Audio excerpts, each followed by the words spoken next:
북한이 핵 폐기 프로세스에 본격적인 시동을 걸었습니다. 풍계리 핵실험장 폐기 현장을 참관하기 위한 외신 취재단은 오늘 오후 원산 공항에 도착했습니다. 남측 기자들은 못 갔지만 JTBC와 협약 관계를 맺고 있는 CNN 현지 기자를 연결해서 자세한 소식 전해드립니다. 5시간 뒤 워싱턴에선 문재인 대통령과 트럼프 대통령 간 한미 정상회담이 진행됩니다. 이례적으로 배석자 없이 두 정상만 만나는 단독 정상회담이 예정돼 있습니다. 어제 국회에서 부결된 자유한국당 염동열, 홍문조 의원의 체포 동의안을 JTBC가 입수했습니다. 해당 문건에 따르면 염 의원 측은 채용되지 않으면 두고 보겠다고 강원랜드를 압박했고, 홍 의원 측은 서화 수십억 원을 구입하는 것처럼 꾸며 돈을 빼돌렸다고 나타나 있습니다. 자유한국당 나경원 의원의 비서가 중학생과 벌인 논쟁에서 쏟아낸 막말로 파문이 일고 있습니다. 드루킹 사건을 수사 중인 경찰이 드루킹 김 씨를 조사하면서 송인배 청와대 비서관이 김경수 전 의원을 소개해 주었다는 진술을 이미 확보했던 걸로 파악됐습니다. 사건의 핵심 당사자가 송 비서관을 지목했는데도 경찰이 별다른 조사를 하지 않은 것으로 나타나 은폐, 축소 수사 논란이 거세질 전망입니다. 관세청이 대한항공 조양호 회장 일가의 밀수품으로 추정되는 2.5톤 분량의 압수품에 대한 분석 작업에 들어갔습니다. 각종 생활용품이 포함되어 있는 걸로 알려졌는데 상당수 박스에는 대한항공에서 총수 일가를 뜻하는 코드명이 표기되어 있습니다. 울산의 산부인과 간호조무사가 수년 동안 환자를 직접 수술한 정황이 파악됐습니다. JTBC가 확보한 동영상엔 해당 조무사가 자궁 근종 제거나 요실금 수술까지 직접 하는 장면이 들어있습니다. 마을 곳곳에 골프장 확대를 반대하는 현수막이 붙었습니다. 골프장에서 사용하는 농약 오염을 우려하는 건데요. 최근 주택가에 인접한 골프장이 많이 생기면서 곳곳에 갈등도 생겨나고 있습니다. 잠시 뒤 밀착 카메라에서 전해드리겠습니다.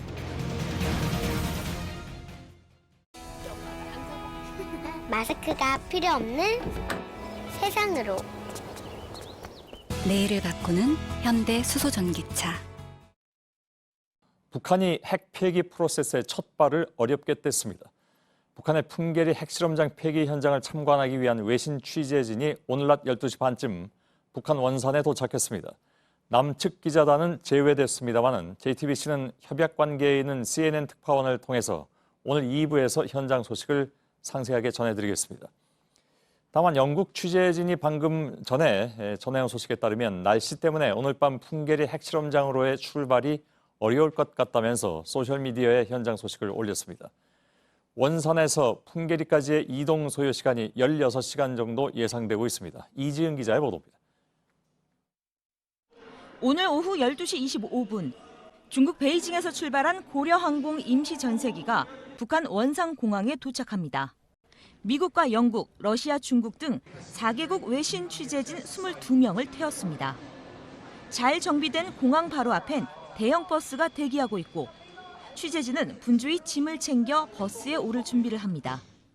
This is Wonsan's Kalma Airport. We haven't had much time here processing a huge amount of luggage that we brought in and then the start of this journey to North Korea's nuclear test site. 중국 CCTV는 취재진이 오늘 오후 7시쯤 풍계리 핵실험장으로 출발한다고 보도했고 일부 기자들도 소셜미디어 등에 이런 내용을 알렸습니다. 현지 교통 여건 등에 따라 출발이 지연될 가능성도 배제할 수 없습니다. 원산에서 함경북도 길주군의 풍계리 핵실험장까지는 직선 거리로 270km입니다. 취재진 이동을 위해 최근 철로를 보수했다고 하지만 열차 속도가 시속 40km 안팎에 불과한 것으로 전해져 10시간 넘게 걸릴 것으로 관측됩니다. 길주역에 도착한 취재진은 버스를 타고 핵실험장 인근으로 향하는데 도로 사정을 감안하면 4시간가량 소요될 것으로 보입니다. 북한은 갱도 폭파 장면을 볼 수 있는 전망대를 새로 만든 것으로 추정됩니다. 높은 언덕에 설치돼 있어 이곳까지 가려면 1시간을 더 이동해야 합니다. 가는 데만 16시간가량이 걸리는 셈입니다. JTBC 이지은입니다. 외신 취재진의 오늘 출국은 비밀 작전처럼 전개됐다고 합니다. 베이징 연결하겠습니다. 신경진 특파원, 풍계리 외신 취재진은 북한 당국으로부터 사증 발급부터 출국까지 시종일관 긴장된 표정을 이어갔다고 들었습니다.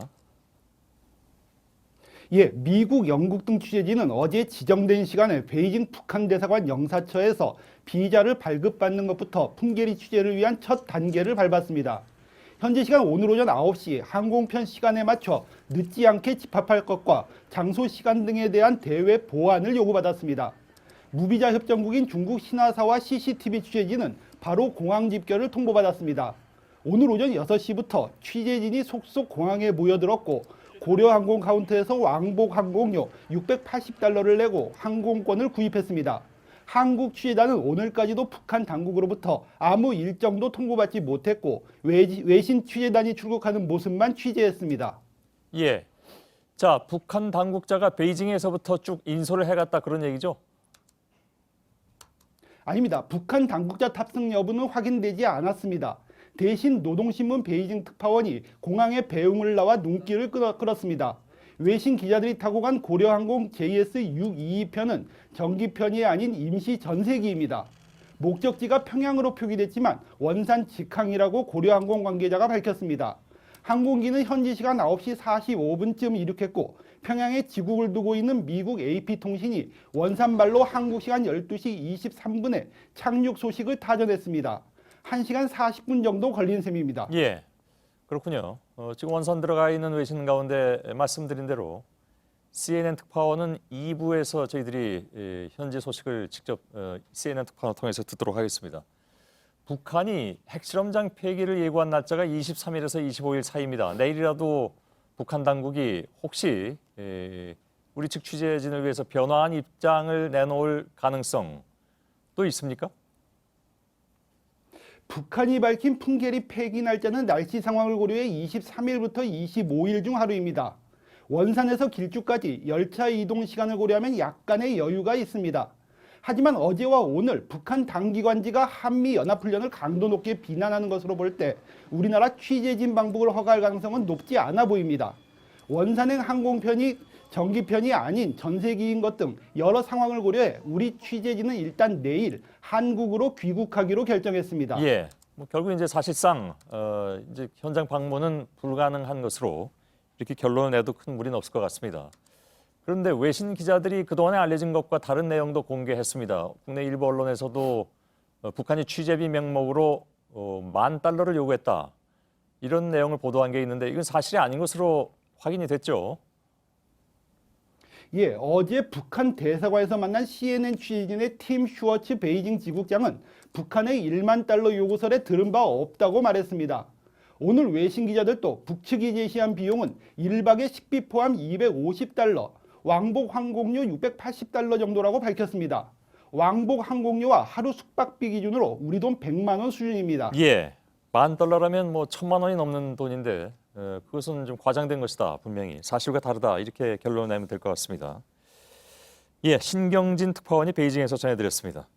그런데 풍계리 핵실험장은 외신 취재진이 들어간 원산의 갈마 비행장보다는 청진 근처의 어랑 비행장이 훨씬 가깝습니다. 직선 거리로 200km 정도니까 큰 차이죠. 근데 북한은 그럼에도 취재진을 원산으로 초청을 한 겁니다. 김정은 위원장이 개발해온 원산의 관광 특구를 홍보하기 위한 것으로 보입니다. 신진 기자입니다. 해안가에 공사 중인 건물들이 빼곡합니다. 북한의 원산 갈마 해안 관광지구 건설 현장입니다.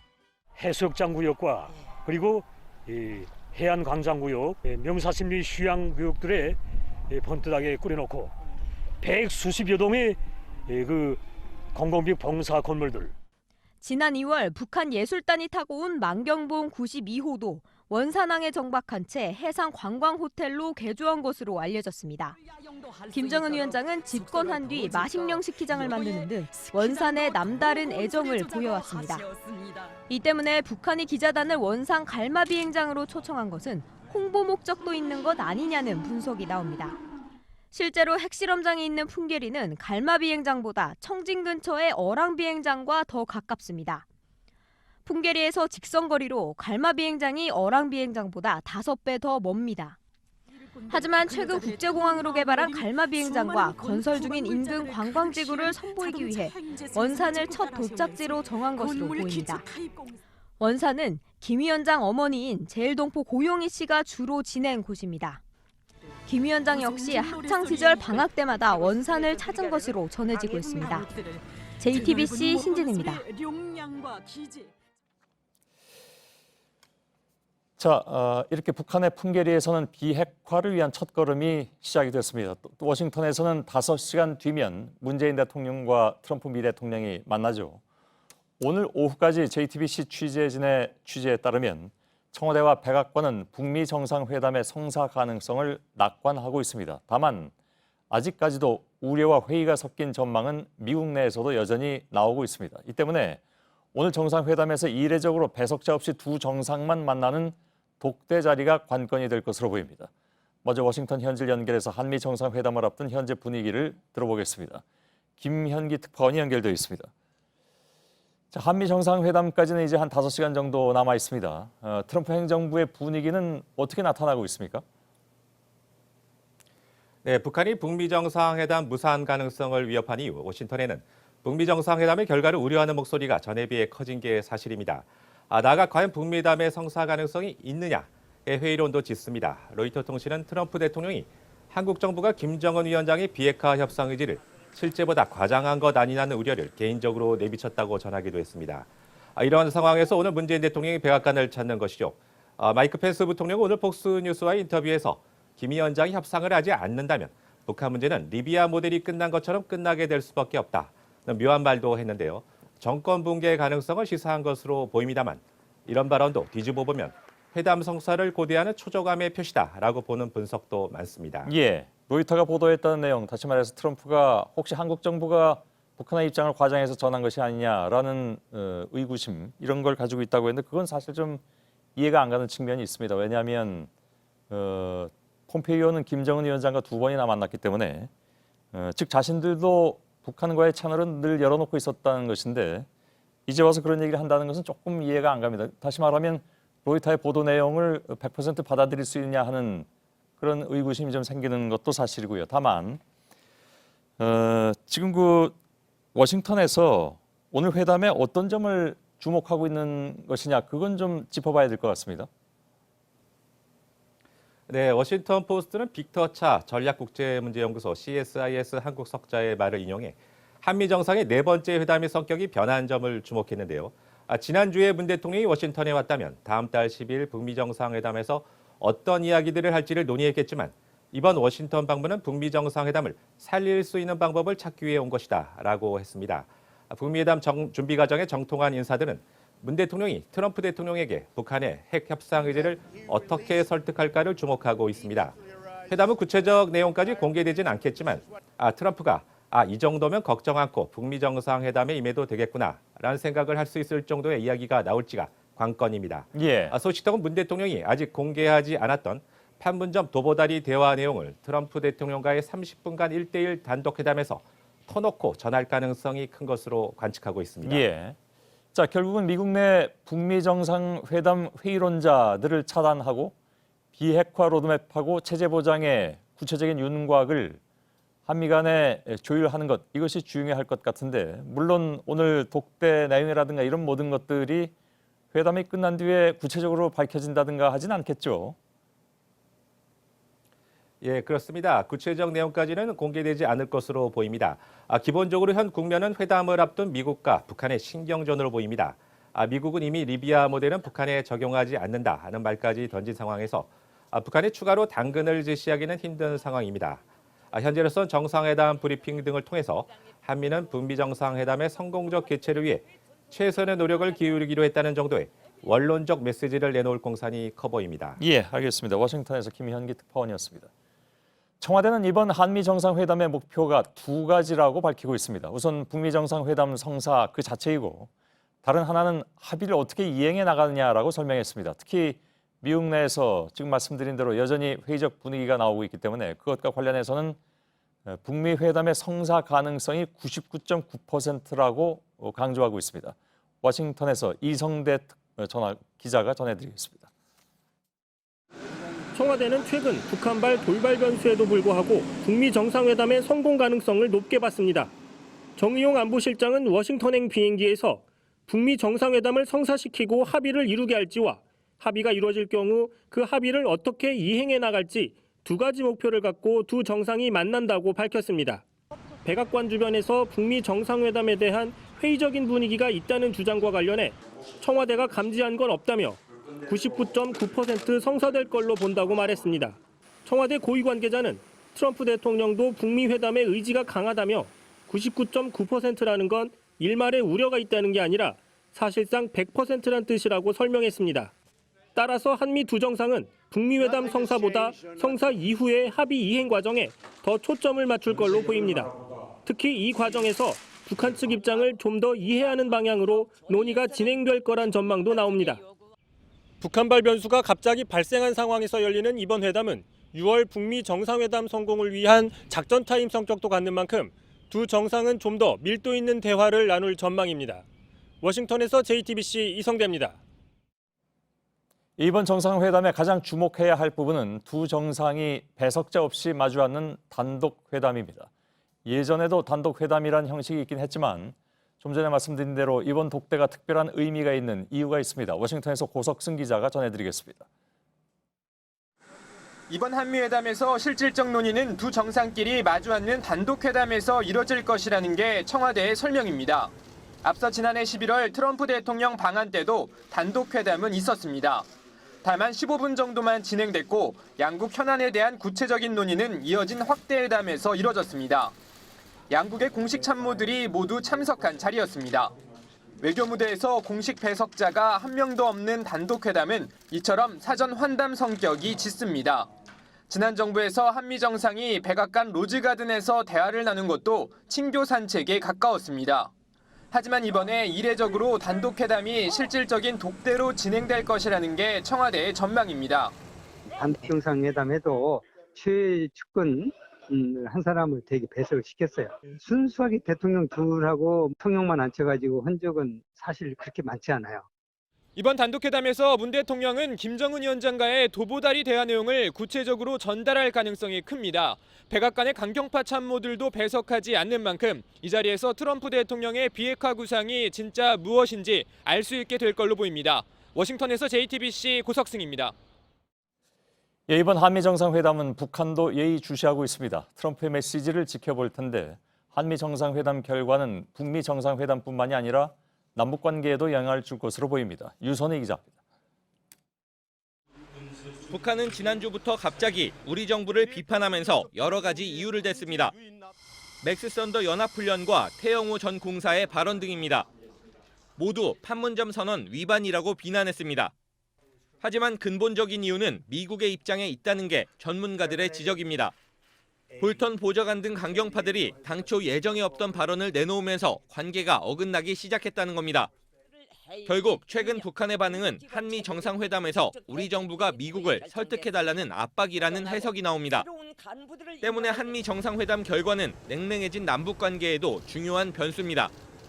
한미 정상회담에서 의미 있는 메시지가 나오면 북미 정상회담을 위한 북미 양국 간 협상도 순탄하게 이어질 것으로 보입니다.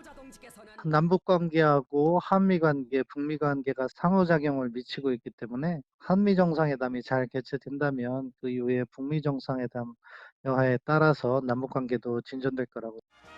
물론 북한은 남북관계와 북미관계는 별개라고 선을 긋고 있습니다. 하지만 우리 정부는 당분간 진전 없는 남북관계보다는 북미 정상회담 성공에 힘을 더 싣겠다는 계획입니다. JTBC 유선입니다. 다음 달 12일에 북미 정상회담을 앞두고 북미 간의 신경전이 계속되고 있는 가운데 미국 정부 기관이 기념주화를 만든 사실이 알려졌습니다. 일부 미국 언론들은 아직 열리지도 않았는데 승리 세리머니를 하는 것이 아니냐 이런 시각도 드러냈습니다. 유미혜 기자입니다. 현지 시간 21일 백악관 통신국이 공개한 북미 정상회담 기념주화입니다. 앞면에 트럼프 대통령과 김정은 위원장이 각각 미국과 북한 국기를 배경으로 마주보고 있습니다. 트럼프 대통령 쪽엔 대통령 도널드 트럼프, 김 위원장에게는 최고 지도자란 수식어가 붙었습니다. 주화 위쪽엔 한글로 평화회담이란 글자도 새겼습니다. 백악관 통신국은 이전에도 주요 정상회담이나 기념식 때 주화를 만들어 왔는데 주화는 백악관 기념품 샵에서 판매됩니다. 미국 일부 언론은 이번 주화 발행에 대해 최고 지도자 호칭과 북한 정치범 수용 실태 등을 들며 비판했습니다. 또 아직 이룬 것도 없으면서 승리 세리머니를 하고 있는 백악관의 모습을 상징한다고 꼬집었습니다. 논란이 일자 라즈샤 백악관 부대변인은 성명을 내고 백악관이 디자인이나 주화 제작에 어떤 관여도 하지 않았고 통신국이 알아서 만든 것이라고 해명했습니다. JTBC 유미입니다. 자유한국당 염동열 홍문종 의원의 체포동의안이 어제 국회에서 부결됐죠. 오늘 저희들의 보도가 이어지는 이유가 있습니다. 법무부가 국회에 제출한 두 의원의 체포동의안을 JTBC가 입수해서 그 내용을 확인했습니다.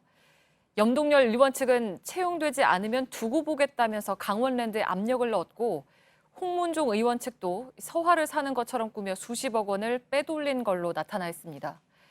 이런 내용을 국회의원들은 모두 확인해 볼 수가 있었던 건데 상당수 의원이 체포동의안에 반대한 겁니다. 김필중 기자입니다. 자유한국당 염동열 의원의 체포 동의안입니다. 이 문서에는 염 의원이 2013년 4월 강원랜드 호텔에서 채용집 사장에게 채용 대상자 명단을 건네줬다고 돼 있습니다. 이후 염 의원의 보좌관은 강원랜드 인사팀장에게 전화를 걸어 채용되지 않으면 두고 보겠다며 다 해야 된다, 한 명이라도 빠지면 안 된다는 취지로 말했다고도 적혀 있습니다.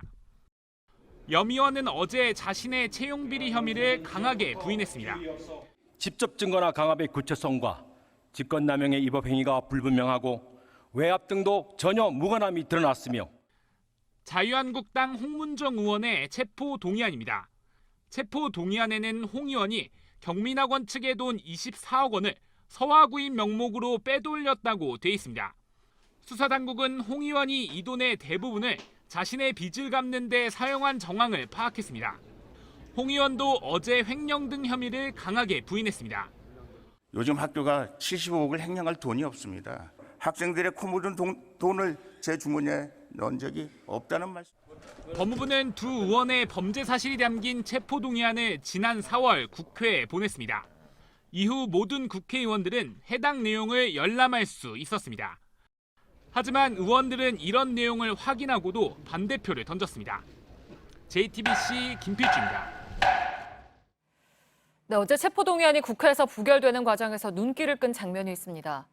염 의원이 마치 선거운동을 하는 것처럼 표결에 임하는 동료 의원들을 접촉하는 모습입니다.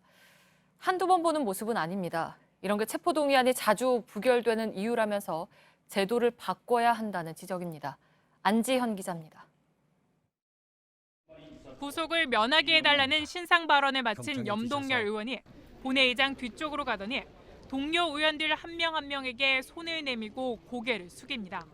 자신의 체포동의안에 표결을 하려고 대기 중인 줄에 가서 선거운동을 하듯 반대표를 호소한 겁니다. 이런 장면이 처음은 아닙니다.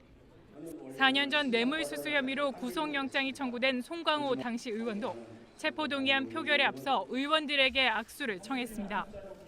하지만 동료 의원들의 엄호로 불체포 특권 속에 재판을 받은 송 전 의원은 1심에서 징역 4년을 선고받아 법정 구속됐습니다. 체포동의안 표결에 참여해본 복수의 의원들은 당사자가 와서 악수를 하자고 하면 마음이 흔들릴 수 있다고 입을 모읍니다.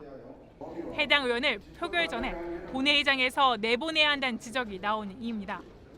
또 무엇보다 체포동의안 표결 방식 자체를 기명으로 바꿔 책임성을 강화해야 한다는 지적도 나옵니다. 기명 투표를 하면 기록으로 남게 되기 때문에 보다 더 책임감 있게 의사 결정을 국회의원 개개인이 하겠죠. 민주당은 비판 여론을 의식해 조만간 체포동의안을 기명 표결로 바꾸는 국회법 개정안을 당론으로 발의할 계획입니다. JTBC 안지현입니다. 자유한국당 나경원 의원의 비서가 정치적 의견이 다른 중학생에게 막말을 해서 논란입니다. 녹취 파일이 공개됐습니다. 욕설에 전현직 대통령에 대한 비하와 조롱이 담겨 있습니다. 논란이 커지자 이 비서는 의원실을 그만뒀습니다. 강희연 기자입니다.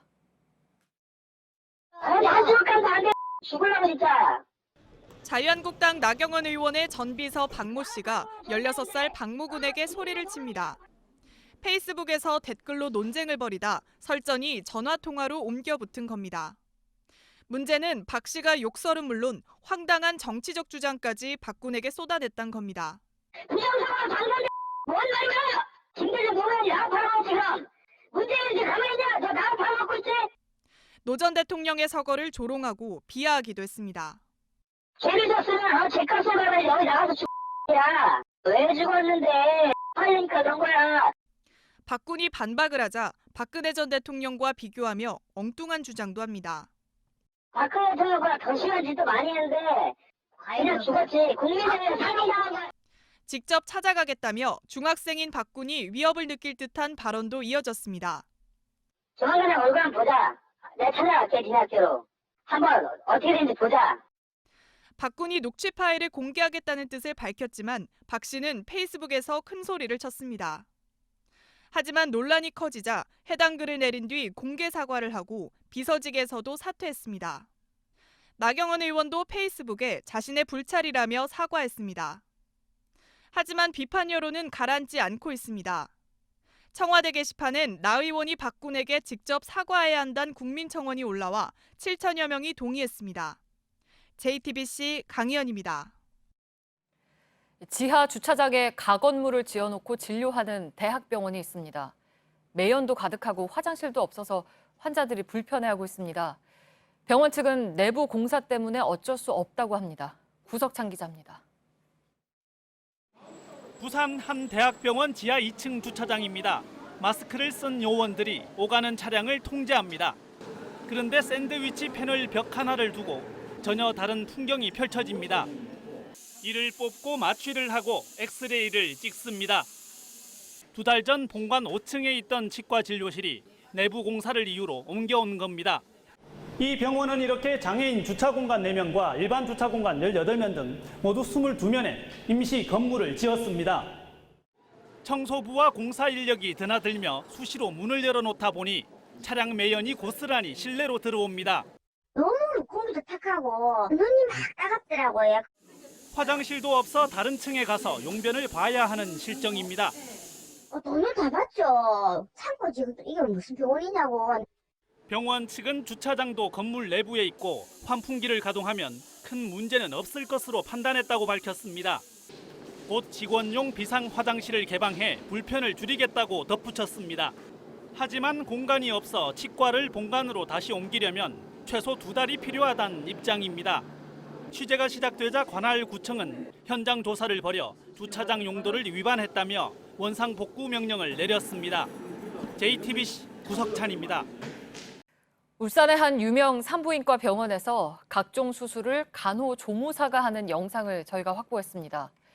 영상 속에서 의사가 조무사에게 수술을 맡기고 나갑니다. 병원 측은 뒤처리만 맡겼다는 입장입니다. 하지만 영상은 전혀 다릅니다. 또 뒤처리만 맡겼다고 해도 엄연한 의료법 위반입니다. 서효정 기자입니다. 수술복을 입은 남성이 간호사에게서 수술기구를 건네받습니다. 화면을 보며 능숙하게 수술을 진행합니다. 가위로 수술 부위를 자릅니다. 자궁에 붙은 종양을 떼내고 그 자리를 꿰매는 작업으로 이어집니다. 수술 부위를 지혈하기 위한 도구를 들고 있습니다. 주위에는 의사가 보이지 않습니다. 남성이 수술용 칼을 미세하게 움직이고 간호사들은 수술을 돕습니다. 문제는 수술을 한 남성이 의사가 아니라 간호조무사라는 겁니다. 간호조무사 안모 씨는 이 병원에서 3년 넘게 안실장으로 불리며 의사들이 해야 할 각종 수술을 맡았습니다. 요실금 수술부터 내부 장기를 건드릴 수 있는 복강경 자궁 수술까지 진행했습니다. 의사들과 나누는 대화를 보면 안 씨의 수술 집도는 여러 차례 진행된 걸 짐작할 수 있습니다. 그거 안 하면 건강하게 된다고요. 그 환자가 그걸 왔었거든. 그쪽이 더 듣고 있어가지고. 의사는 수술을 맡기고 나갑니다. 간호조무사가 수술을 직접 맡는 건 엄연한 불법입니다. 병원 측은 여럿이 함께 협동해야 하는 산부인과 수술 특성상 안 씨가 뒤처리만 했다고 말하면서도 의사들이 응급 상황 등으로 바쁠 때 안 씨가 요실금이나 성형수술을 일부 진행했다고 해명했습니다. JTBC 서유정입니다. 송인배 청와대 제1부속비서관이 드루킹과 접촉한 사실이 공개되면서 이번 사건은 새로운 국면으로 접어들고 있습니다. 청와대 최측근 참모가 드루킹 김 씨를 만난 경위와 이유가 무엇인지 수사 과정에서 이런 의문점이 해소될지 주목되고 있습니다. 그런데 JTBC 취재 결과 경찰은 드루킹을 조사하면서 김경수 전 의원을 소개해준 사람이 송 비서관이라는 진술을 이미 확보했던 것으로 파악됐습니다. 그런데도 송 비서관을 불러서 조사하지 않았고 오히려 관련 내용에 대해서도 입을 닫았습니다. 댓글 사건의 진상과 함께 경찰이 축소 수사를 했는지 여부도 특검이 밝혀야 할 것으로 보입니다. 이승필 기자의 보도입니다. 경찰은 드루킹 일당에 대해 강제 수사를 위한 영장을 신청하면서 드루킹 김모 씨의 진술 조서를 자료로 첨부해 검찰에 제출했습니다. 조서엔 드루킹이 김경수 전 의원을 알게 된 경위가 자세히 담겼습니다. 사정당국에 따르면 경찰이 누구의 소개로 김 전 의원을 알게 됐느냐고 묻자 드루킹은 송인배 청와대 비서관이 소개해줬다고 답변했습니다. 경찰 조사 결과를 건네받은 검찰은 조서 내용의 진위 여부를 확인하기 위해 공범인 필명 서유기를 상대로 드루킹과 송인배 비서관의 관계를 추궁하기도 했습니다. 서유기 박모 씨는 두 사람의 관계에 대해 모르쇠로 일관한 것으로 알려졌습니다. 검찰에 앞서 해당 내용을 파악했던 경찰은 송 비서관을 따로 불러 이를 조사하지 않았습니다. JTBC 이승필입니다. 결국 경찰은 송인배 청와대 비서관과 드루킹 김모 씨의 접촉 사실을 사전에 알고 있었던 것으로 보입니다. 이철성 경찰청장은 어제 자신은 송 비서관과 관련된 내용을 몰랐다고 했죠. 현직 청와대 비서관과 관련된 내용이 제대로 보고되지 않은 건지 아니면 경찰이 축소 수사를 하려 했던 것인지 논란이 커지고 있습니다. 이지혜 기자입니다. 이철성 경찰청장은 어제 기자간담회에서 송인배 청와대 비서관과 관련한 드루킹 김 씨의 진술에 대해 몰랐다고 말했습니다. 수사팀에서 이 청장에게 보고하지 않았거나 보고가 늦지만 경찰이 관련 내용을 축소하려 했을 가능성이 있는 겁니다. 또 경찰은 지금까지 송 비서관에 대해 조사를 하지 않았습니다. 수사 실무 책임자는 향후에도 송 비서관 조사나 소환 계획에 대해 없다고 선을 그었습니다. 민정수석실 조사에서 송 비서관이 드루킹 김 씨 등과 만났고 돈을 받았다는 내용이 확인됐지만 앞으로도 사실관계 확인을 하지 않겠다는 겁니다. 이에 대해선 부실 수사란 지적이 나올 수 있습니다. 경찰 관계자는 여전히 송 비서관에 대해 드루킹으로부터 진술을 확보했다고 말한 적이 없다면서도 드루킹과 송 비서관 관계를 사전에 알았는지에 대해선 확인해 줄 수 없다고 밝혔습니다. JTBC 이지혜입니다. 이번 사건에서는 댓글 조작과 관련된 의혹뿐만이 아니라 드루킹 측과 김경수 전 의원, 송인배 비서관 사이에 돈이 오갔다는 얘기가 잇따라 나오고 있는데 오고 갔다는 돈의 성격이 무엇인가가 역시 앞으로 특검 수사에서 매우 중요한 문제가 될 수 있을 것 같습니다. 이한길 기자가 지금 옆에 나와 있는데요. 요점 정리처럼 될 것 같습니다. 이 특히 오갔다는 돈 문제에 대해서. 우선 김경수 의원 측과 드루킹 사이에 1년 사이에 3차례 돈이 오고 갔다 이런 얘기죠. 네, 그렇습니다. 시작은 2016년 10월이었다고 합니다. 예. 김경수 의원이 파주에 있는 드루킹의 느릅나무 출판사를 방문합니다. 드루킹 측은 이 자리에서 김 의원에게 자동으로 댓글을 조작하는 매크로 프로그램을 시연해서 보여줬고요. 김경수 의원이 현금 100만 원을 꺼내 자신들에게 줬다.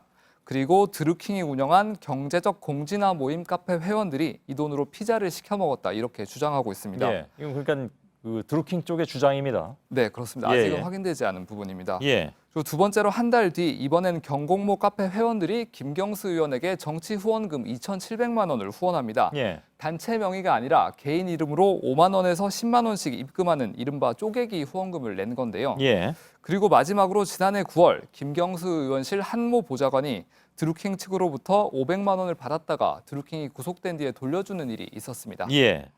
송인배 청와대 비서관도 돈을 받았다라는 얘기인데 그 내용도 좀 요약을 해볼까요? 네, 송 비서관은 2016년 경공모 카페가 주최한 간담회에서 강연 사례비 명목으로 한 번에 100만 원씩 총 200만 원을 받았습니다. 예. 청와대는 정치인들이 통상적으로 간담회에 참석할 때 받는 수준을 벗어나지 않는다 이렇게 해명했는데요. 당시 송 비서관은 총선에서 낙선한 뒤 이른바 야인 신분이었습니다. 예. 이렇게 여러 차례 걸쳐서 돈이 오갔다는 사실이 근데 이제 여러 차례 오갔지만 그것이 과연 그럼 어떤 성격이었느냐 하는 것이 역시 중요하잖아요, 그죠? 네, 그렇습니다. 지금은 이제 일방의 주장이 있는 것이고 앞으로 특검 수사에서 당연히 이 부분이 쟁점이 되겠죠. 네, 돈의 성격을 두고 이제 대가성이 있었는지 여부를 따지게 될 텐데요. 예. 우선 김 전 의원이 드루킹에게 줬다는 100만 원을 보면요. 만약 돈을 준 게 사실이고 돈의 성격이 댓글 작업과 관련이 돼 있다면 김 전 의원은 드루킹 김 씨와 함께 포털 사이트의 뉴스 서비스 업무를 방해한 혐의로 공범이 될 수 있습니다. 예. 두 번째로 카페 회원들이 김 전 의원에게 2,700만 원을 쪼개기 후원한 게 정치자금법 위반 소지가 없는지도 살펴야 할 부분인데요. 현행법상 단체 명의로는 정치 후원금을 낼 수 없기 때문에 개인 명의로 쪼개서 후원하다 처벌을 받는 경우가 종종 있습니다. 예. 이렇게 오간 돈의 대가성이 있었는지 여부가 앞으로 특검 수사의 쟁점이 될 거란 전망이 나옵니다. 예. 김경수 전 의원 측은 뭐라고 얘기를 하고 있습니까? 김 전 의원이 드루킹에게 100만 원을 줬다는 의혹에 대해서 캠프 측은 황당한 소설이다 이렇게 밝혔습니다. 예. 그러면서 악의적인 허위 보도를 일삼는 언론을 좌시하지 않겠다는 매우 강경한 입장을 내놨는데요. 예. 하지만 김 전 의원이 최근 불거지는 새로운 의혹에 대해 명확하게 사실관계를 설명하지 않으면서 의혹을 키우고 있다는 지적도 나오고 있습니다. 예. 이거 뭐 좀 시간을 갖고 보도록 하죠. 어떤 반응이 나오고 있는지. 네. 예. 그리고 어차피 특검법이 통과가 됐기 때문에 이건 뭐 거기서 밝혀져야 될 일들이 굉장히 많이 있는 것 같습니다. 네, 그렇습니다. 예. 이한길 기자였습니다. 송 비서관의 이름이 등장하면서 자유한국당은 공세를 다시 강화하고 있습니다. 특히 홍준표 대표는 문재인 대통령에 대해서도 조사할 수 있어야 한다. 이런 드루킹 특검법 통과 전에 야권에서 나왔던 얘기를 다시 꺼내 들었습니다. 이서준 기자입니다. 홍준표 대표는 문재인 대통령이 드루킹을 알았는지도 특검에서 조사해야 한다고 주장했습니다. 대통령의 인지 여부도 아마 특검에서 조사를 할 수 있는 사건이라고 봅니다. 대통령을 특검 조사 대상에 넣자는 건 특검법 합의 전 바른미래당만 강하게 주장했던 내용입니다. 이어 홍 대표는 드루킹 사건에 연루된 여권 인사들이 더 있을 것이란 주장도 내놨습니다. 드루킹 관련자들 김경수나 송인배나 또 딴 사람 또 있을 거예요. 예? 핵심 인사들이. 야당은 청와대와 여당 인사들을 전수조사해야 한다는 입장입니다. 홍 대표는 어젯밤 국무회의에서 추가 경정 예산안만 처리하고 특검법을 통과시키지 않은 걸 두고도 공소시효를 하루라도 더 채우려는 술책이라고 주장했습니다. 하지만 청와대는 역대 11차례 특검법이 있었는데 처리에 평균 14일이 걸렸다며 반박했습니다. 전수조사에 대해서도 전 직원에게 물어볼 사안이 아니라면서 불가 방침을 밝힌 상태입니다. 여당도 최근 보도된 드루킹 관련 의혹들이 가짜뉴스라며 검증 안 된 경마식 보도에 유감을 표시한다고 했습니다. JTBC 이서준입니다.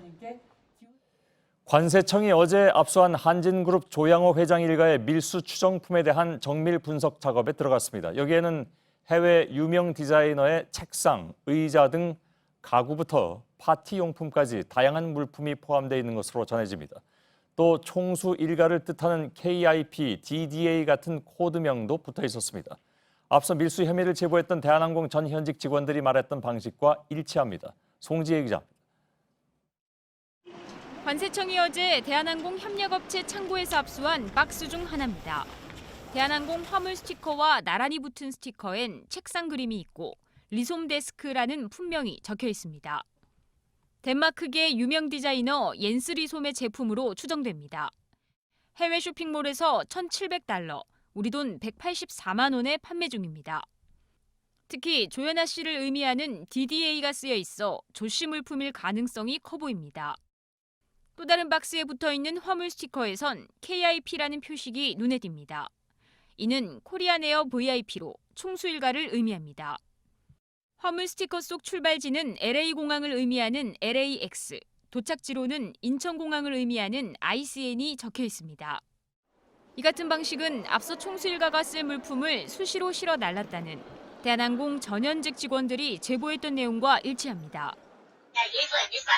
명품에서부터 과자부터 필수품 다 이거로. 관세청 관계자는 일부 상자에 적힌 크리스마스 용품, 그림 등 표식과 일치하는 물품도 실제 그대로 들어있는 걸로 확인됐다고 밝혔습니다. JTBC 송지혜입니다.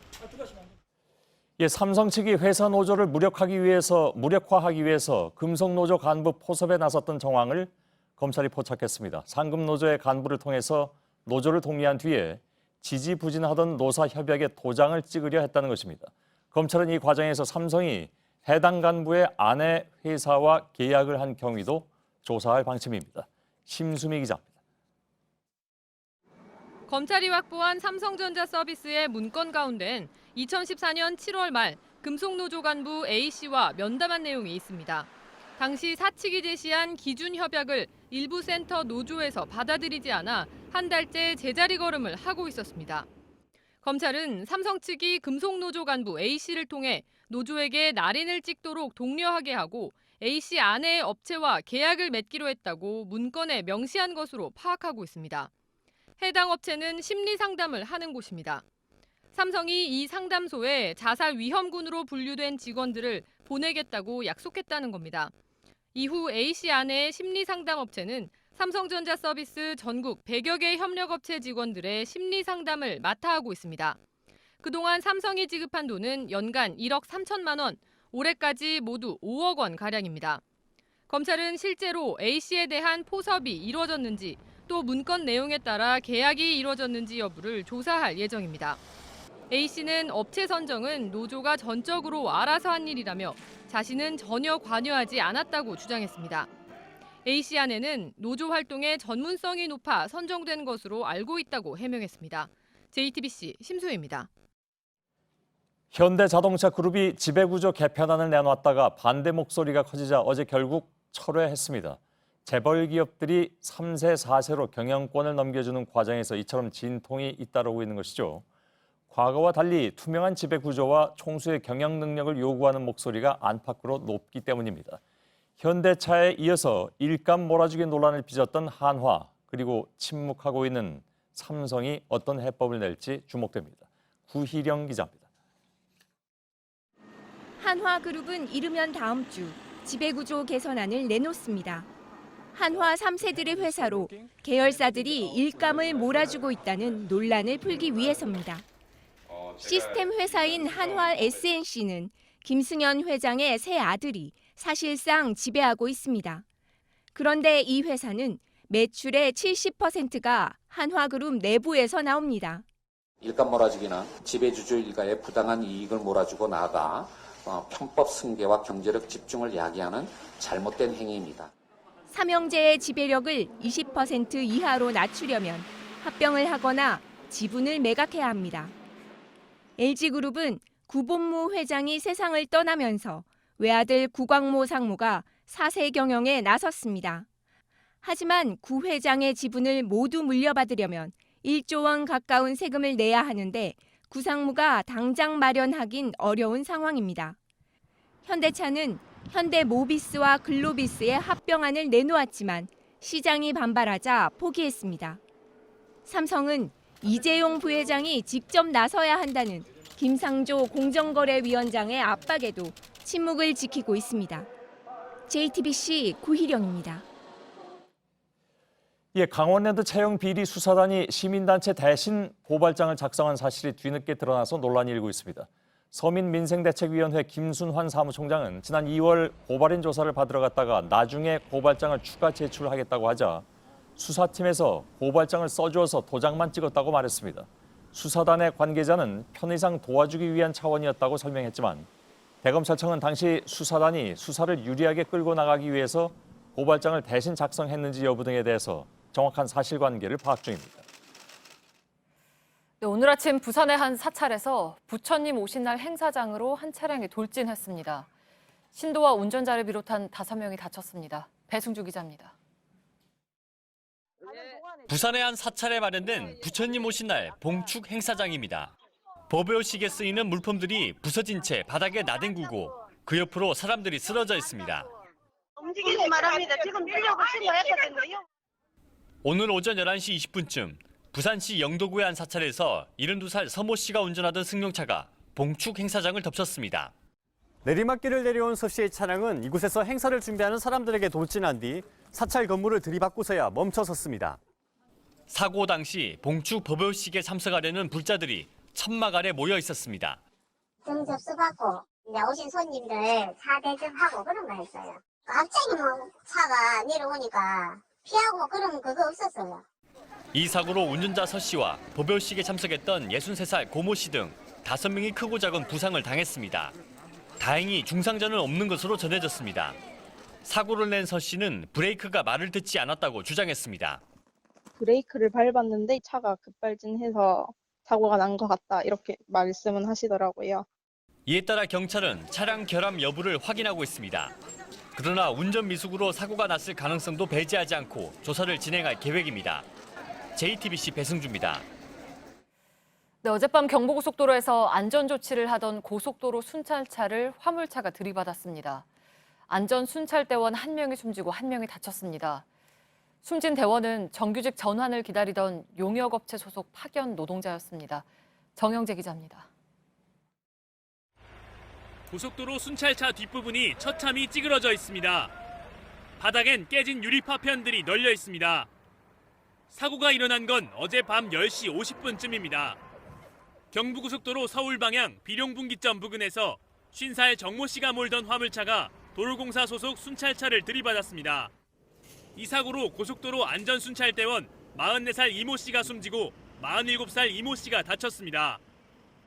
이들은 저녁 8시부터 시작된 이곳 고속도로 다리 이음새 공사로 차가 막히자 공사 차량 뒤편에 순찰차를 대놓고 안전조치를 하다 사고를 당했습니다. 안전관리를 하고 있다가 저는 먼저 조수석에 타고 그쪽으로 앞으로 돌아가서 운전석으로 타려다가 전국 고속도로에는 875명의 안전순찰대원이 근무하고 있습니다. 이 중 98%가 외부 용역업체에서 파견된 비정규직 노동자입니다. 최근 도로공사 측이 이들을 정규직으로 전환하는 방안을 검토한다는 말에 이 씨도 기대가 컸다고 동료들은 전했습니다. 경찰은 화물차 운전자 정 씨가 졸음운전을 하다 사고를 낸 것으로 보고 조사하고 있습니다. JTBC 정영재입니다. 내일은 고 노무현 전 대통령이 서거한 지 9년째 되는 날입니다. 이명박 정부 국정원이 노 전 대통령의 서거 직전 이른바 논두렁식의 의혹을 언론에 흘려서 망신을 주려 한 정황이 뒤늦게 드러난 바 있습니다. 노 전 대통령 가족을 상대로 한 공작은 서거 이후에도 계속됐습니다.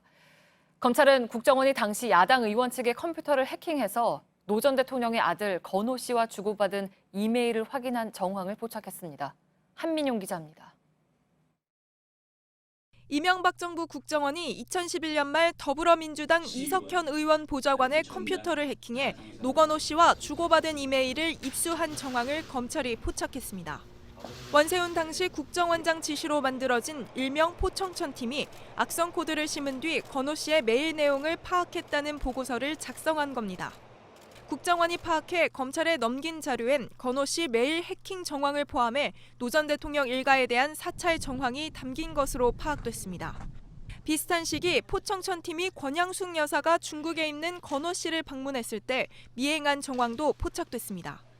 당시 해킹 작업을 주도한 것으로 지목된 김승현 당시 국정원 대북공작국장은 같은 시기에 노 전 대통령의 측근 비리를 캐는데 공작금 9천만 원을 쓴 혐의 등으로 재판을 받고 있습니다. 검찰은 구체적인 피해 사실을 추가로 확인하고 있습니다. JTBC 한민용입니다. 보통 재판이라고 하면 판사 3명이 나란히 앉아있는 모습을 떠올리죠. 이렇게 3명이 논의해서 결론을 내는 재판부를 합의부라고 합니다. 대법원이 앞으로 모든 1심 재판을 합의부가 아닌 단독, 다시 말해 판사 1명에게 맡기는 방안을 추진합니다. 당장 내년부터 일부 시작됩니다. 시민들에게 어떤 영향이 있을까요? 김선미 기자입니다. 대법원이 모든 1심 재판을 단독 판사 1명에게 맡기는 이른바 1심 단독화를 본격 추진합니다. 부장판사 1명과 배석판사 2명으로 이루어진 합의부를 원칙적으로 없애겠다는 겁니다. 대법원은 지난 1월부터 일선 판사들의 의견을 들어본 뒤 최근 내부망에 이 같은 안을 올렸습니다. 내년 2월 인사 때 민사재판부터 이 같은 방안을 점진적으로 적용할 방침입니다. 민사사건은 따로 법을 바꿀 필요 없이 내부 규칙만 손봐도 바로 시행할 수 있기 때문입니다. 형사재판은 관련법 개정이 필요한 만큼 중장기 과제로 남겨뒀습니다. 다만 사회적으로 관심이 큰 중대한 사건의 경우 부장과 배석 구분이 없는 판사 3명의 대등한 재판부가 맡게 됩니다. 1심 단독화가 시행되면 재판의 질이 대체로 높아질 것이란 전망이 나옵니다.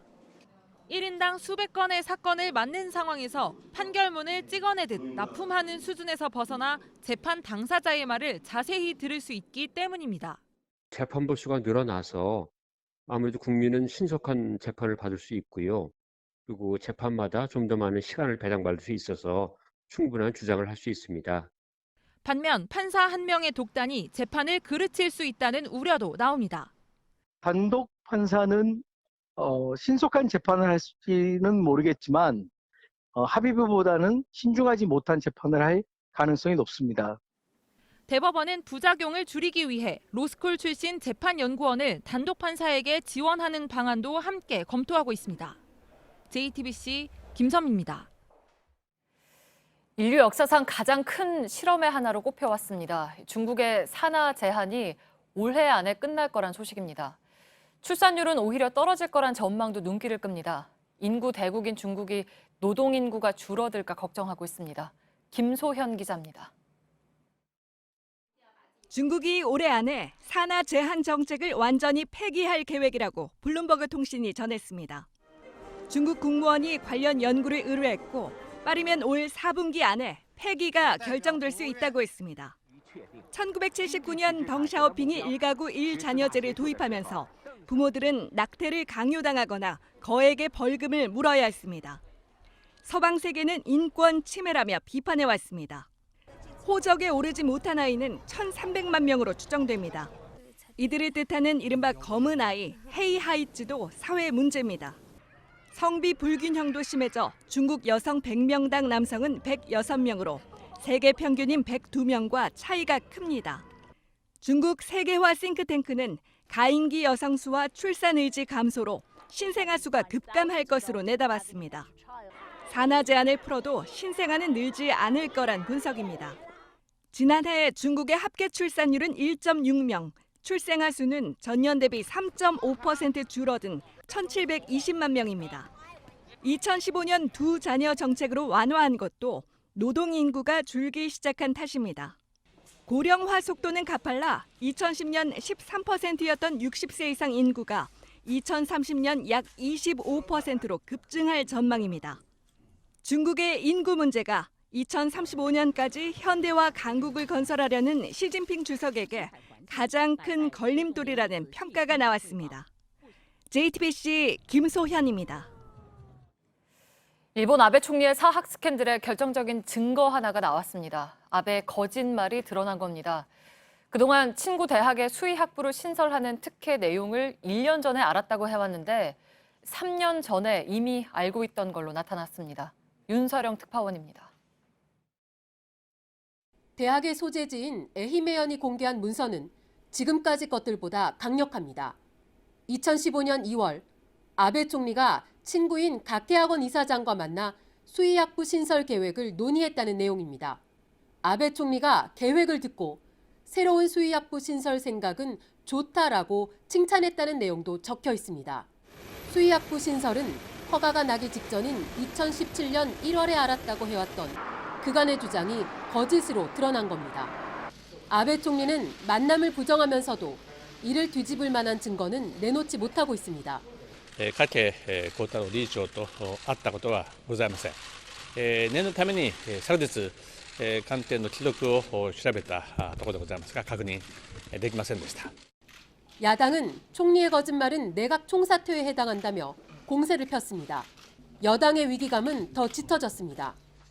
지지율이 30% 수준을 넘지 못하는 상황에서 아베 총리의 거짓말이 확인될 경우 정권의 근간까지 흔들릴 수 있습니다. 도쿄에서 JTBC 윤서령입니다. 부처님 오신 날 남북한의 모든 절에서 같은 발언문이 낭독됐습니다.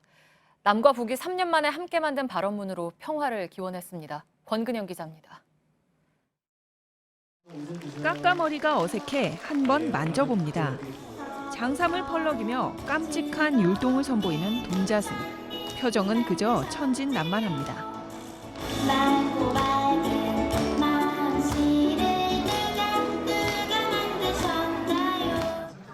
부처님 오신 날을 맞아 가족의 행복을 비는 글귀를 종이에 적어 매달고 두 손을 모읍니다. 아기 부처님을 목욕시키며 번뇌를 씻어내고 저마다의 소원을 써붙인 연등도 하늘 높이 달았습니다. 올해 봉축 법요식의 화두는 평화였습니다. 특히 남과 북의 사찰에선 공동 발언문을 동시에 낭독하며 평화를 기원했습니다.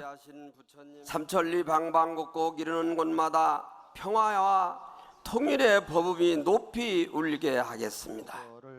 신도 만여 명이 참석한 조계사 법요식에는 제주 4.3 희생자 유족과 해고 노동자, 성소수자 차별을 반대하는 운동가도 함께했습니다. 문재인 대통령은 빈자 1등, 즉 가난한 사람이 등불 하나를 밝히는 마음으로 축원해달라는 메시지를 보냈습니다. 불자들은 부처님 자비의 등불이 온누리에 비추기를 한마음으로 기원했습니다. JTBC 권근영입니다.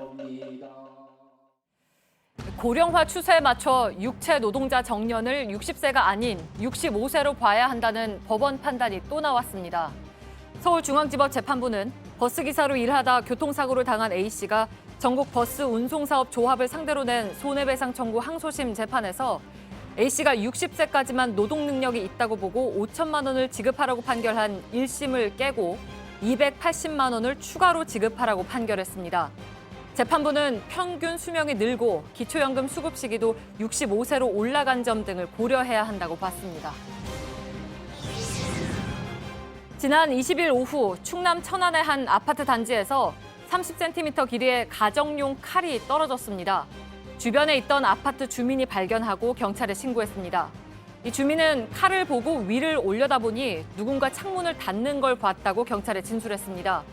경찰은 칼에서 확보한 DNA를 국립과학수사연구원에 보내 감식을 의뢰했으며 필요할 경우 입주민의 동의를 받아서 DNA 분석 결과를 일일이 비교하기로 했습니다.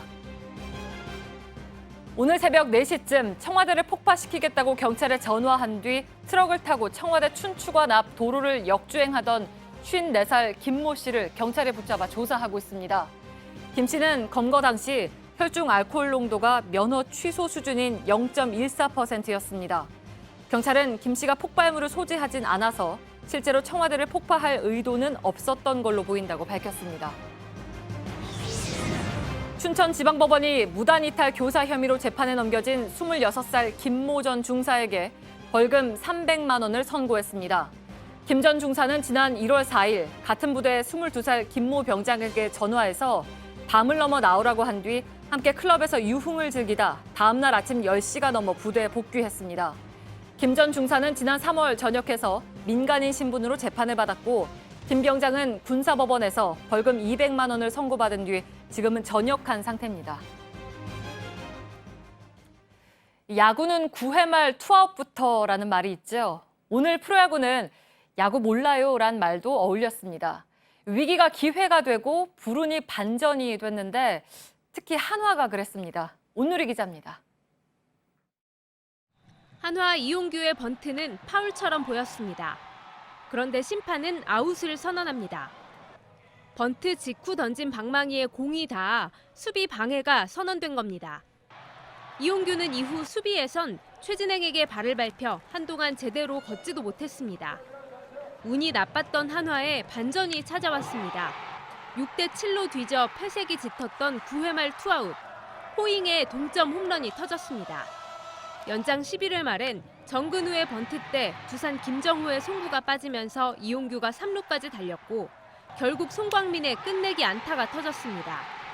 한화는 야구에서 가장 재미있다는 8대7 케네디 스코어로 두산을 따돌리고 단독 2위로 올라섰습니다.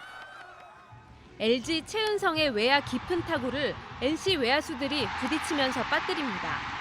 최은성은 홈까지 파고들었지만 아웃, 비디오 판도까지 썼지만 번복되지 않았습니다. 그라운드 홈런이 사라져버린 최은성은 다음 타석에서 기어코 안타로 출루해 역전승의 쐐기를 박는 점수를 올렸습니다. 손주희는 주루 도중 타구에 맞아 아웃되는 불운을 겪었지만 승부를 뒤집는 삼성의 역전쇼 덕분에 마지막엔 웃었습니다. JTBC 온누리입니다.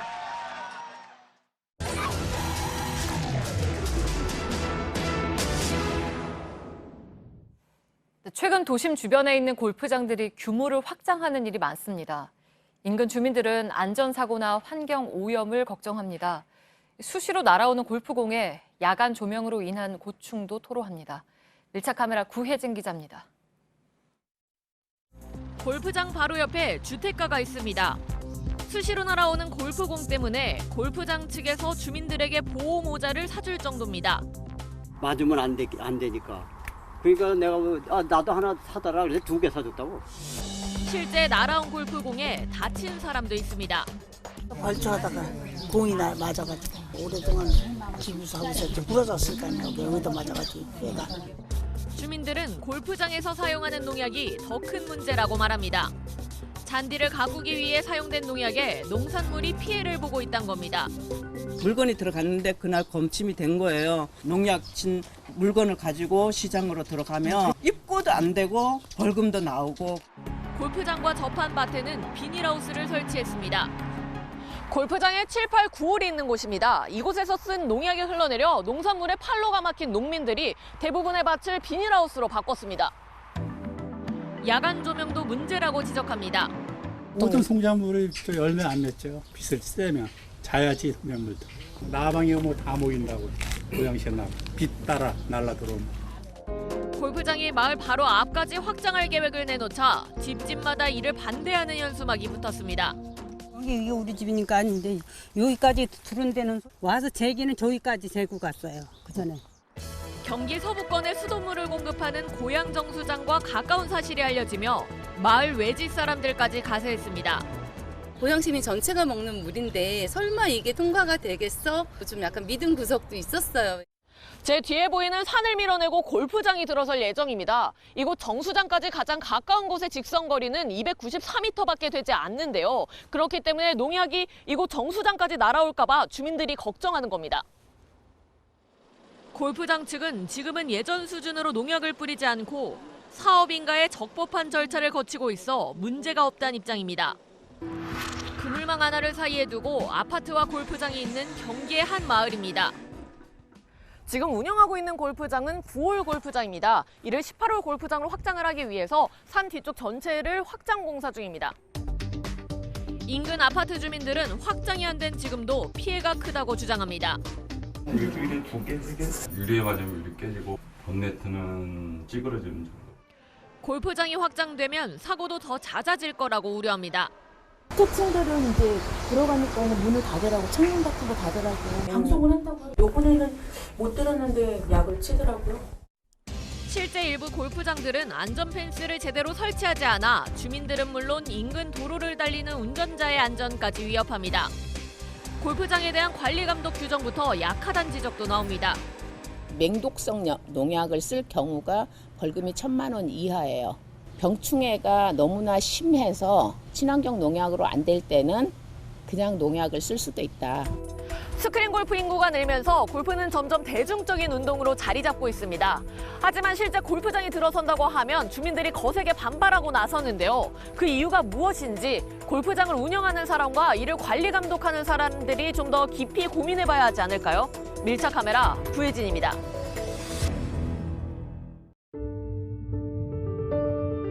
새로운 시대는 아침처럼 오는 것이 아니다.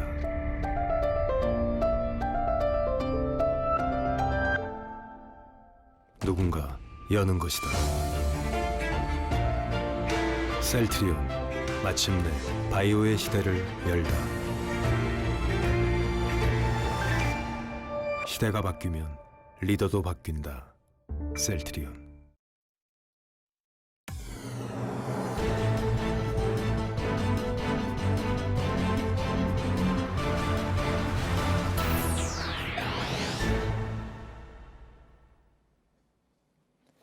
예, 뉴스룸의 앵커 브리핑을 시작하겠습니다. 1866년에 병인 양요를 겪은 흥선대원군은 서양 총의 위력을 실감했습니다. 그는 총을 막을 수 있는 갑옷의 개발을 명했고 3배면을 12겹 이상 겹치면 총탄에 뚫리지 않는다는 사실을 알게 됐습니다.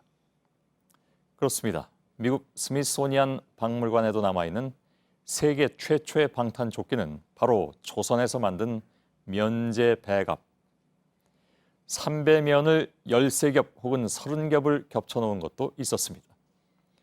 이 신형 방탄조끼가 실전에 투입된 것은 신미양요 때인 1871년.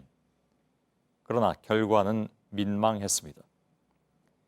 유행이 총알은 막아냈지만 너무 두꺼워서 움직임이 둔했고 또 당연히 너무 더웠습니다. 신형 대포의 파편을 맞을 경우에는 쉽게 불이 붙기도 했다는군요.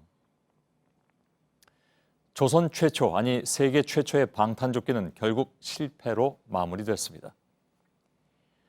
이 소년들의 이름 역시 짐작대로였습니다. 총알처럼 날아오는 편견들을 막아내고 자신들의 음악적 가치를 지켜내겠다는 장명. 그들은 과연 이름다웠습니다. 천편일률적이지 않은 접근 방식과 젊은 세대의 고민을 담아낸 음악은 이름처럼 방탄에 성공하면서 한국 가수 최초로 2년 연속 빌보드 톱 소셜 아티스트에 선정됐습니다.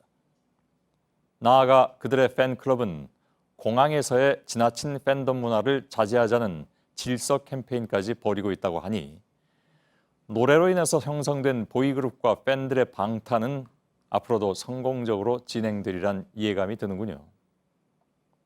자, 그렇다면 이들만의 방탄의 결과는 어떠할 것인가? 청년 두 아들의 학교 생활은 물론 한 가정이 절박한 위기로 여러분이 동료 국회의원을 사랑했던 심정으로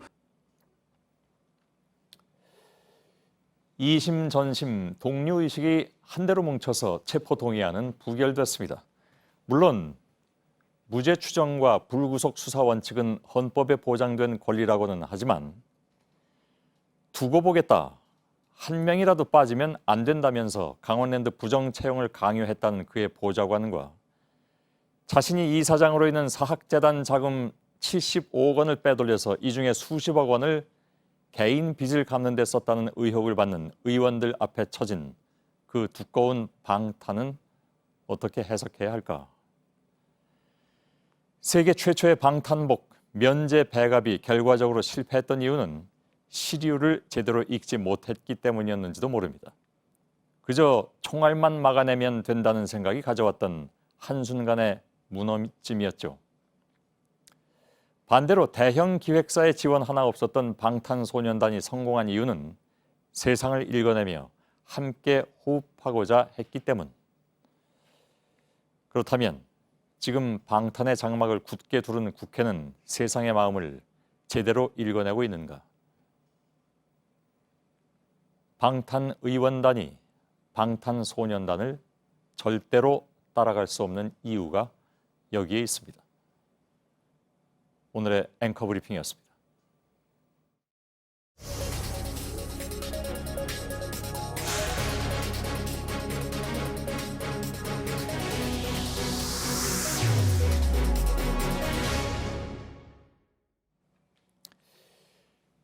뉴스룸 1부에서 말씀드린 대로 JTBC의 특별 제2후사인 CNN 특파원이 원산에 도착한 직후의 현지 소식을 전해왔습니다.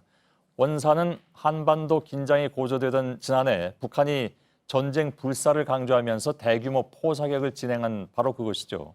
한미 정상이 북미 회담의 성공을 위해서 워싱턴에서 머리를 맞댄 오늘 북한은 세계 언론의 핵 프로그램의 핵심지인 풍계리에 빗장을 푼 첫날이 되는 셈입니다. 취재진을 맞이한 원산공항은 북한의 관광산업 활성화를 위해서 대대적으로 리모델링을 한 모습이었는데 다른 항공편이 뜨고 내린 흔적은 잘 보이지 않았다고 합니다. 외신 취재진은 기차와 차량으로 15시간을 더 달려서 풍계리 핵실험장에 도착할 예정입니다. CNN의 윌 리플리 특파원이 JTBC 시청자분들을 위해서 따로 리포트를 보내왔습니다.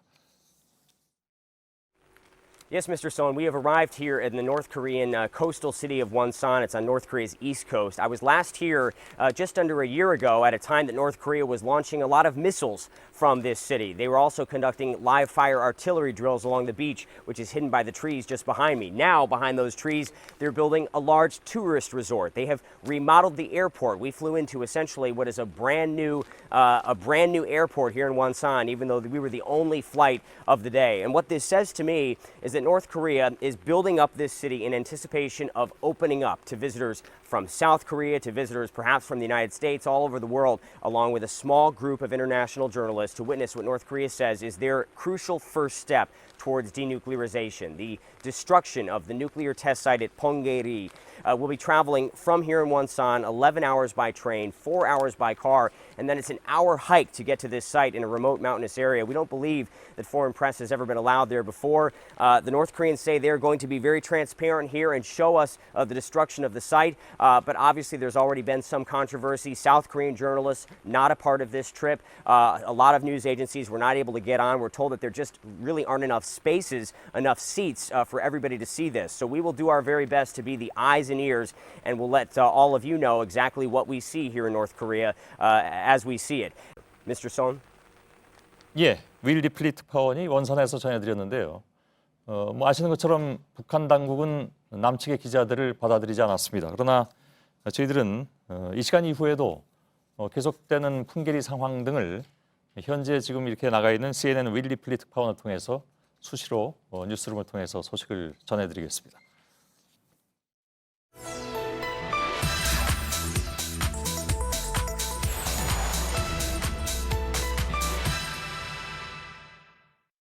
책임 있는 방사능 안전 정책 마련하라. 정부는 대진 침대의 신속한 회수 조치를 마련하라.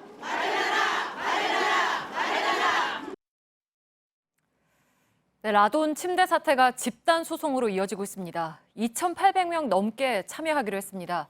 피해자들은 정부의 책임을 묻습니다. 1급 발암물질인 라돈을 제대로 관리하지 않았다는 이유입니다.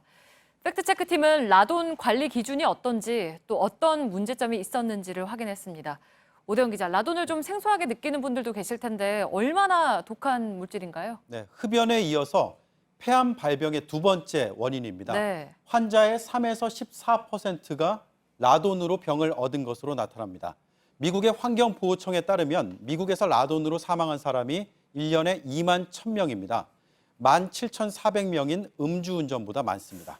네, 이렇게 위험한 물질이면 정부가 좀 철저히 관리를 해야 할 것 같은데 어떤가요? 관리를 하고 있습니까? 2007년부터 관리가 시작이 됐습니다. 네. 위험성에 비해서는 좀 늦은 편입니다. 네. 미국이나 유럽에서는 1970년부터 90년대까지 걸쳐서 관리가 시작이 됐습니다. 네, 근데 뭐 기준이 미흡하다라는 얘기가 많더라고요. 실제로 어떻습니까? 국제 기준에 미치지 못했습니다. 네. 라돈은 토양에서 자연적으로 만들어집니다. 눈에 보이지 않는 기체인데 이게 실내로 침투가 되면 문제가 커집니다. 환기가 잘 되면 위험하지 않지만 공기가 안 통해서 쌓이면 폐로 들어가서 암을 일으킬 수가 있습니다. WHO는 실내 공기 중에 라돈이 100 베크렐을 넘지 않도록 권고하고 있습니다. 네. 한국의 기준은 200. 이마저도 아파트 같은 공동주택만 해당이 되고 일반 주택은 기준이 없습니다. 공공장소에선 148로 되어 있습니다. 네, 그러니까 WHO가 우리보다 2배 더 엄격하다는 얘기인 거잖아요. 네, 맞습니다. 이 수치가 낮을수록 엄격한 겁니다. 네. 독일은 100, 미국은 148입니다. 스웨덴은 200인데 이건 우리처럼 권고하는 게 아니라 의무입니다. 그리고 영국은 우리와 같은 200입니다. 148 정도의 라돈에 매일 노출이 되면 하루에 8개비의 담배를 평생 피우는 것과 같다는 연구가 있습니다. 네. 미국에서는 148이면 즉시 집을 수리하라는 정부의 권고가 나오기도 합니다. 네. 선진국에서는 지금 라돈이 폐암의 원인이다 이런 얘기들은 이제 다 끝난 얘기예요, 90년대. 그래서 요새 나오는 논문 보면은 라돈이 특히 이제 라돈 자손 핵정이 피 속으로 녹아 들어가거든요. 너무 작아서 얘네들이 혈액암을 일으키고 뇌암, 또 피부암의 원인이라고 이제 추가적인 그 위험성 얘기를 하죠. 네, 실내 공기의 질은 건축자재에 라돈이 들어가느냐와 관련이 있습니다. 하지만 이 역시 기준이 없습니다. 2014년에 정부가 검토하겠다고 발표했지만 이뤄지지 않았습니다. 네. 그리고 이번에 논란이 된 건 침대 매트리스였잖아요. 이런 개별 제품에 대해서도 기준이 있습니까? 네, 아이들이 입에 물거나 빨 수 있는 장난감 혹은 네. 피부에 바르는 화장품은 라돈이 들어가서는 안 됩니다. 네. 다른 가공 제품은 1mS를 넘으면 안 됩니다. 이런 건 국제 기준과 우리는 같습니다. 참고로 베크렐은 물질이 뿜어내는 방사능을, 이 밀리시버트는 인체에 미치는 영향을 가리키는 단위입니다. 네. 이번에 대진 침대에서 나온 라돈은 최대 9.7mS였습니다. 1mS가 1000분의 1의 사망률이라고 하면 9.7은 100분의 1 정도가 됩니다. 네, 이번 사태를 계기로 좀 전반적으로 검토가 이루어져야 할 것 같은데 국제 기준도 좀 더 자세히 들여다봐야 될 것 같은데요. 네, 이게 기준만의 문제는 아니었습니다. 2007년에 정부가 종합계획을 만들었습니다. 네. 하지만 예산이 깎였습니다. 이듬해 4대강 사업으로 대폭 삭감이 됐다고 당시 참여자는 말했습니다. 네. 눈에 드러나는 정책 때문에 눈에 드러나지 않는 안전 문제가 밀려왔다고 볼 수 있습니다. 담당 부처도 제각각입니다. 실내 공기에 대해서는 환경부, 건축자재는 국토부, 가공제품은 원자력 안전위, 그리고 화장품 같은 품목은 식약처가 담당을 합니다. 미국은 2011년 연방 라돈 실행 계획을 만들었고 2015년에 국가 라돈 실행 계획으로 확대해서 연방 정부가 관리하고 있습니다. 영국은 공중보건국이, 또 독일은 연방 방사선 방호청이 일원화돼서 담당을 하고 있습니다. 컨트롤 타워가 필요한 만큼 라돈은 치명적이라는 얘기입니다. 네, 팩트체크 오대영 기자였습니다.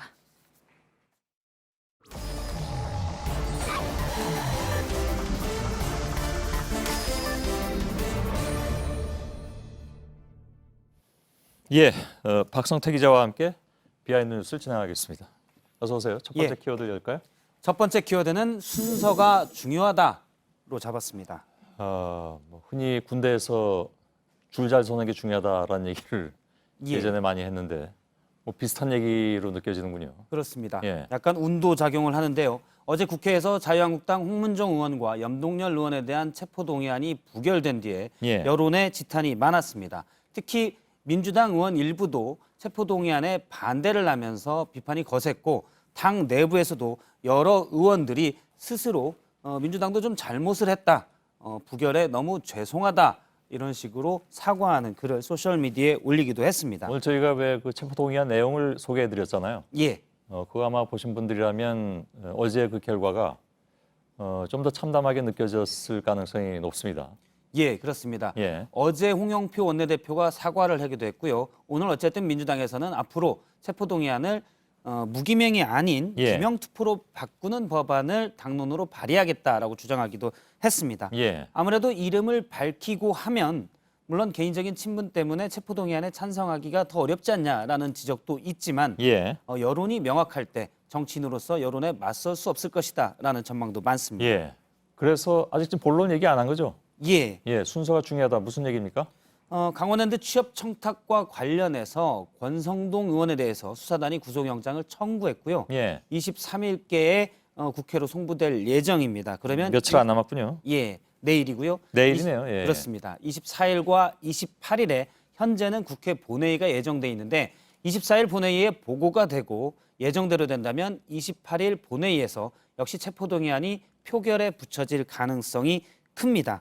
어제 부결로 지탄을 받은 민주당에서는 이번은 꼭 가결시키겠다고 결의를 다졌는데요. 얘기를 들어보겠습니다. 권성동 의원에 대한 체포동의안이 국회로 온다면 저희 당은 전 의원이 참석해서 체포동의안에 찬성하도록 최선을 다해서 하겠습니다.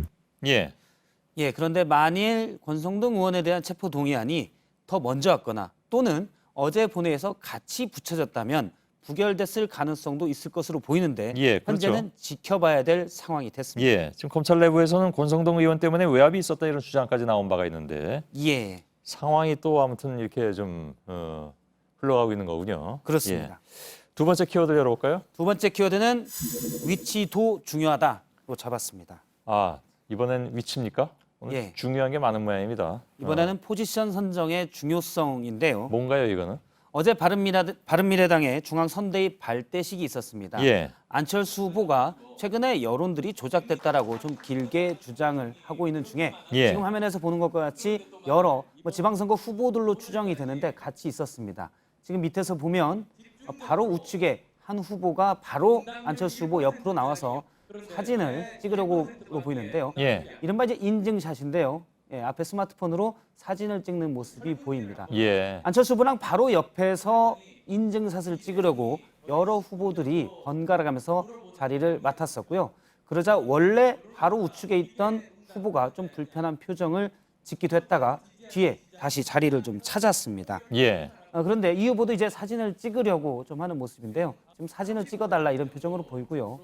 손 모양을 좀 하고 있는데 아마 기호 3번을 나타내려고 손 모양을 준비하려다가 익숙치 않아서 좀 연습을 하고 사진 찍는 모습을 확인할 수가 있었습니다. 예. 잘 안 되는 것 같은데요, 아직.